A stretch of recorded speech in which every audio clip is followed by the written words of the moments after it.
এই গরমে যদি এটা খাও তাহলে তোমাদের মন শরীর দুটোই ঠান্ডা হয়ে যাবে।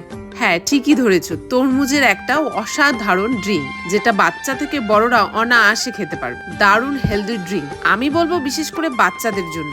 বাইরে যে প্যাকেটের জুসগুলো পাওয়া যায় সেগুলো কিনে না দিয়ে বাড়িতেই কিন্তু এইভাবে জুস বানিয়ে দিতে পারো, যেমন অনায়াসে খেয়েও ফেলবে, শরীরের জন্য তো অনেকটা সেফটি। তরমুজগুলোর বীজ ছাড়িয়ে নিয়ে প্রথমে মিক্সিতে এরকম করে পেস্ট বানিয়ে নিতে হবে। আমি কিন্তু এটা একদমই ছাঁকনি দিয়ে ছাঁকবো না, কারণ এটার পাল্পি ব্যাপারটা আমার বেশ ভালো লাগে। তারপরে এখানে দেখো একটু লেবু ইউজ করছি, আর এখানে পরিমাণ মতন বিট নুন, যেটা স্বাদটাকে আরো বাড়িয়ে তোলে, আর এখানে সামান্য চিনি। যাদের ব্লাড প্রেশার হাই তারা একটু নুনটাকে অ্যাভয়েড করবে, আর যাদের সুগার হাই তাদের চিনিটাকে অ্যাভয়েড করবে। ডেকোরেশনের জন্য লেমনটাকে একটু স্লাইস মতন কেটে এটা আমি সার্ভ করব। এই গরমে যদি তোমার বাড়িতে কোনো লোক আসে আর বাড়িতে যদি থাকে এরকম একটা তরমুজ, আমি বলবো কেটে না দিয়ে এরকম একটা জুস বানিয়ে দাও, ওরা যেমন খুশি হবে তোমার নামে কিন্তু প্রশংসাও করবে। আরেকটা প্লাস পয়েন্ট কি বলতো, তরমুজের যদি মিষ্টি ভাবটা কম থাকে এই জুসটা বানালে সেটাতেও বোঝা যাবে। আমরা তো খুব ভালো মতন খেয়েছি।